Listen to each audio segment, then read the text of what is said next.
From the outside, it looked clean. I had the income, the reputation, the rhythm of someone who'd figured it out. And to be fair, I had. But what most people couldn't see was the pressure of being the person everyone counted on. Not just in business, but in every single room that I walked into. The calm one, the capable one, the stable one. It's a very subtle kind of trap because no one really ever asks how you're doing when you're the one who holds the walls up. So the clients were happy, the calendar was full, the brand looked dialed in, but inside I was kind of shrinking. Not really in a dramatic rock bottom kind of a way, but in a very slow, quiet, erosive way. What success has given me, it was control. And what it had taken was contact. Contact with my own body, with the present moment, contact with my own needs and my own desires. And I didn't really notice it at first because nothing was wrong. No burnout, no breakdown, no collapse. Just a slow drift into numbness. A quiet hum of detachment that followed me from task to task, from win to win. I was successful. I was trusted. I was admired. But I didn't feel alive. And no one tells you how lonely it is to feel empty inside a life that you actually built on purpose. You don't want to blow it up. You don't want to run away. You just want to feel something again. And without breaking what you've already built. So this video, this is the story of how I got there and how I got it back. All right, I'm going to walk through the exact moment that I realized something was off and the single question that really cracked the door back open. So let's talk about it. All right, the question that shifted everything. It wasn't really a dramatic moment. Like I said, no breakdown in a meeting. There was no big failure or a life crisis. It was just a Tuesday. I was between calls. I was scrolling my inbox. And something inside of me said, what the hell are you actually hungry for right now? And I sort of froze because for the first time in a long time, I realized I didn't have a clue. I've been so focused on optimizing, performing, and delivering that I hadn't really checked in with what I actually wanted in a number of months, maybe years. Not what the business needed, not what my team needed, not what the market really wanted, what I needed. It was like someone unplugged me from autopilot, just long enough to realize how long that I'd been running without input. That question, it broke the seal. Because it wasn't asking about food or rest, it was asking about contact, what I was actually craving. Stillness without the guilt, joy that didn't really need to be productive, expression without strategy, time that wasn't booked solid. I realized that I built a machine that ran beautifully, but it didn't really leave any space for the human that was inside it. And here's the scary part. If you had asked me how I was doing, I would have said great. That's just how deep the autopilot really ran. That one question, what are you actually hungry for? It became a litmus test for everything that followed. And most days, I couldn't really answer it right away. But just asking it started to shift the way that I moved through time. I wasn't really ready to walk away, but I was finally ready to walk back towards myself. So let's explain why the common advice to slow down didn't really work for me, and what I had to do instead to actually reconnect. So here's why slowing down didn't really work. The moment that I realized something was off, I did what most high performers do. I tried to slow down. Took afternoons off, cleared parts of my calendar. I started saying no more, often. And for a while it felt like relief. But then something really strange happened. I wasn't really stressed anymore, but I still wasn't present. I had space, I had time, but I was still restless, still slightly numb. It turns out that slowing down, it doesn't really fix anything if you don't know how to be in your life once you actually do. Because here's the hard truth. I spent years moving at a pace that outran emotion. Work had become a kind of buffer, not just from stress, but from the disconnection that I didn't want to feel. So when I slowed down, the noise faded, but the discomfort, it came up. And I didn't really have the tools to meet it. So I did what most high-functioning founders do. I tried to optimize my peace.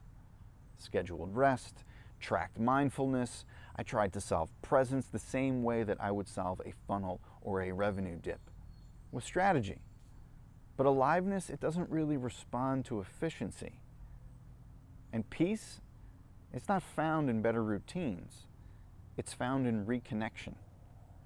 So that's when I realized what I really needed wasn't rest. It was integration. To stop separating my life into performance and presence. To stop thinking that I had to earn softness. To start letting truth come into the room, even if it was inconvenient. So, let's talk about 3 types of disconnection that most founders never really see until it's too late, but also how I slowly began to rebuild from the inside out. All right? Here are the 3 hidden disconnects that really steal your energy, and it sucks. Most founders, they don't burn out from the hours. They burn out from disconnection. And it's usually not one big moment that happens.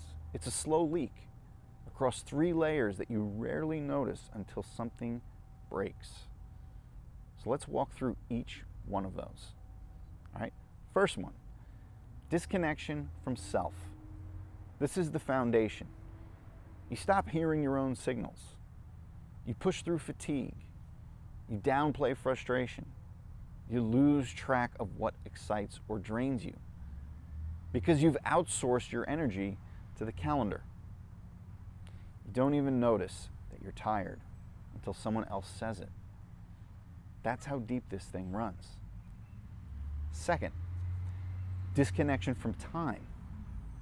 When every single minute is spoken for, time becomes a resource to manage and not an experience to feel.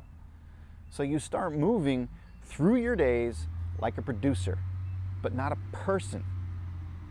Even your rest becomes productive. Walks are for ideation. Vacations are for resetting performance. Even dinners are for networking. Nothing is just for being. Number 3, disconnection from desire.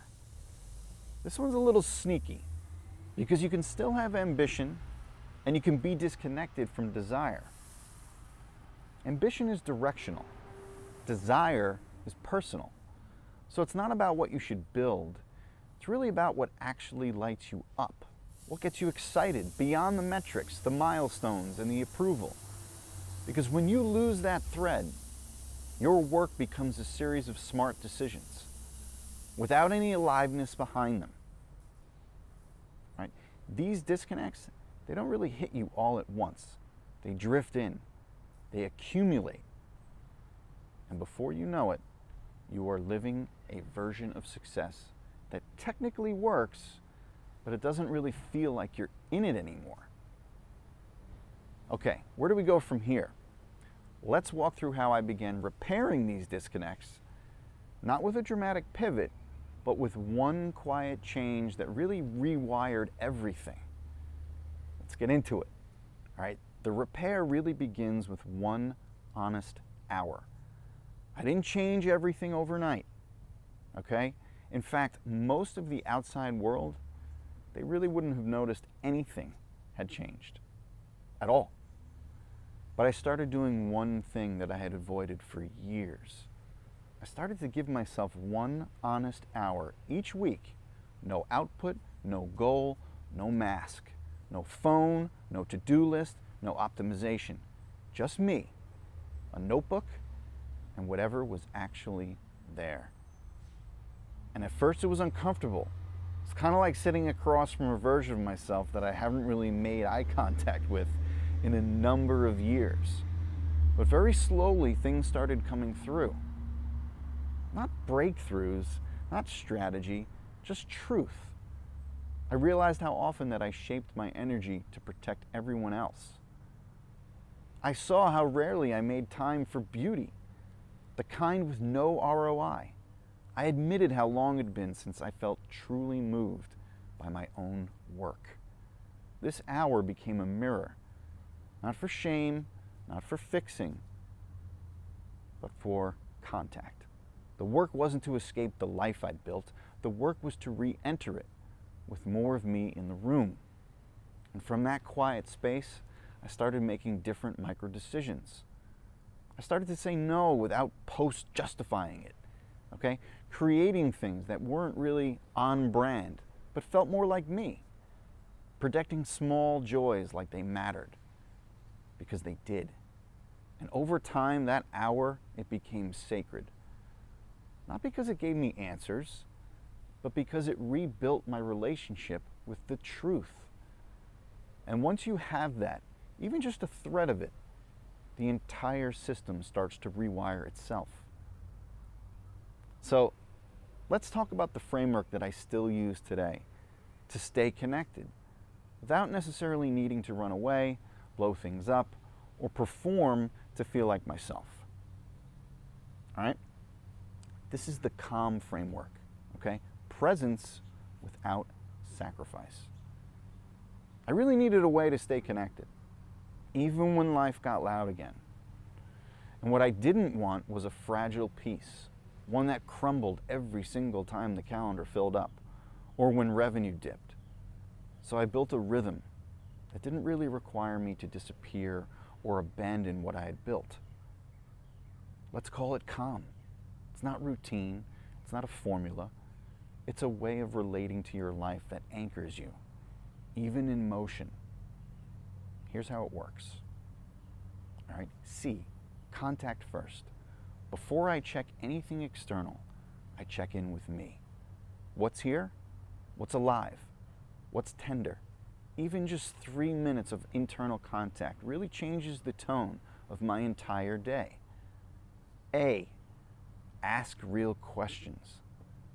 Not what do I need to do, but what's mine to carry today? What would make this feel true instead of just efficient? These questions, they reveal the real priorities beneath the surface. All right, L, leave room. Every single day needs some margin. One block of time, even just 30 minutes, that's unstructured, unscripted, that's yours, that isn't laziness. It's where creativity, intuition, and humanness gets to breathe. And finally, M, move with meaning. Whether it's a conversation, a task, or a walk, I look for one thing each day to do slowly and fully. Not for the outcome, but for the practice of presence. This is not about becoming some kind of a Zen master. I still run a business, I still lead, I still perform, but now I do it from within my life, not next to it. Because peace isn't the absence of pressure, it's the return of connection. All right, let's wrap this up and share exactly what my life looks like now and what I would tell the earlier version of me who thought that presence meant pausing every single thing. All right? Here's what I found on the other side, guys. I didn't burn everything down. I didn't take a sabbatical. I didn't disappear to Bali or delete my calendar. I stayed, and I rebuilt from the inside, from the life that I already had, not all at once, but layer by layer, with presence as the anchor, not the reward. Here's what's changed, okay? I still work hard, but I don't grind from emptiness, okay? I still have ambition, but it's rooted in aliveness, not urgency. I still lead, but I lead from resonance, not performance. Okay, I don't really need to be impressive to be impactful. I don't really need to be seen to feel significant.